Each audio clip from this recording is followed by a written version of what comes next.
Why did the inventor of the lie detector regret his invention? John A. Larson introduced the lie detector in 1921, yet he himself doubted its accuracy. In ancient China, officials sometimes made suspects fill their mouths with raw rice during questioning. Afterward, they would have the person open their mouth. Dry rice indicated a dry mouth, which was considered evidence of guilty anxiety, often enough to justify severe punishment. For centuries, people believed lying caused physical side effects, and one man thought he had scientifically uncovered the way to detect lies during the 1920s, an era marked by a surge in crime. Prohibition had just begun in the United States, and bootlegging gangs were on the rise. Some police departments were using increasingly severe methods to extract the truth from suspects, such as beatings, burning with cigarettes, and sleep deprivation. Although these tactics violated the law, they were still widely used in the US and led to many confessions, though many of these were later doubted. August Vollmer, the police chief in Berkeley, California, believed science could usher in a new era of humane and accurate interrogation. He began hiring college graduates to professionalize the police force, a vision that appealed to John A. Larson, who had just earned a PhD in physiology from the University of California, Berkeley, and was passionate about justice. Larson joined the Berkeley police force in 1920, becoming the first recruit in the region with a doctorate. Vollmer and Larson were particularly interested in a simple lie detection test created by William Marston, a lawyer and psychologist. Larson worked to design a much more complex test, experimenting in university labs with a strange array of pumps and gauges attached to a subject's body via arm cuffs and chest straps. Larson's device measured changes in heartbeat, respiration, and blood pressure simultaneously, while a subject was being questioned and continuously monitored.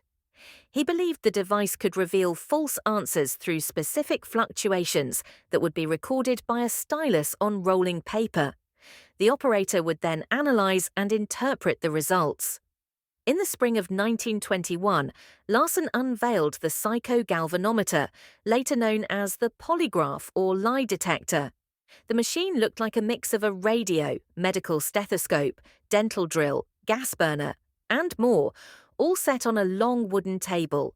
It gained major attention, with the examiner claiming all liars, no matter how sly, are doomed. Yet Larson himself was not fully convinced. As he tested his invention, he found a troubling error rate and grew increasingly concerned about its official use. And while police departments across the US embraced the device, judges were even more skeptical than Larson. In 1923, the US Court of Appeals for the District of Columbia ruled that lie detector results were inadmissible in court, as the tests were not widely accepted by relevant experts. However, police continued using the device. Larson was even more disappointed when a former colleague patented an updated version in 1931. While Larson's original machine gathered dust, imitators created more modern versions, all based on the same principles as Larson's. Millions of people have since been tested. During the Cold War, the US State Department used lie detectors to screen out employees suspected of being unfit for federal service. Many innocent workers lost their jobs, while others, including the infamous spy Aldrich Ames, managed to fool the tests. Larson later earned a medical degree and spent the rest of his life as a psychiatrist, but he was haunted by the lie detector.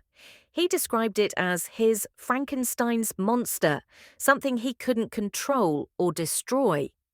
In 1988, the US Congress finally passed a law prohibiting private employers from requiring lie detector tests, although certain government agencies continue to use them for screening, and police can use them with suspects as investigative tools in specific cases.